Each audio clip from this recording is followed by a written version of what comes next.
A apertura de 3 expedientes disciplinarios por faltas moi graves a membros do Servizo de Emerxencias e Protección Civil de Sanxenxo e a pinga que enche o vaso para comisións obreiras. O sindicato denuncia que son métodos coercitivos para silenciar os traballadores. O expediente é claramente unha vendetta por reclamar dereitos. E o alcalde o que busca é silenciar con métodos e con medios coercitivos o que non resolve coa súa xestión. Sanxenxo non é o seu cortijo, non é a súa empresa privada e os bombeiros non son os seus peóns.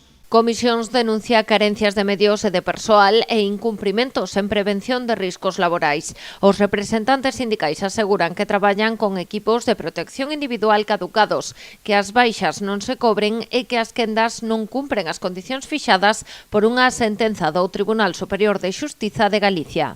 Porque entendemos que isto é como decían os compañeiros, un ataque hacia nas relacións laborais, hacia os traballadores e hacia os representantes dos traballadores. Levamos anos padecendo un acoso, porque é así, constante, hacia o servicio de emerxencias, porque está claro que o queren desmantelar, dende fai tempo, pero, sobre todo, estamos padecendo un atentado contra a dignidade e os dereitos dos traballadores. Ante esta situación, o sindicato anunciou mobilizacións. Exixen a retirada das sancións e unha mellora das condicións do servizo. Comezarán coa manifestación do 1 de maio e unha recollida de sinaturas entre o persoal do Concello para solidarizarse cos expedientados. Pero xa pensan no verán. Que sepa Telmo Martín que acaba de declarar unha guerra e que esa guerra supón, ni máis ni menos, que unha intensa conflitividade laboral. E, evidentemente, unha resposta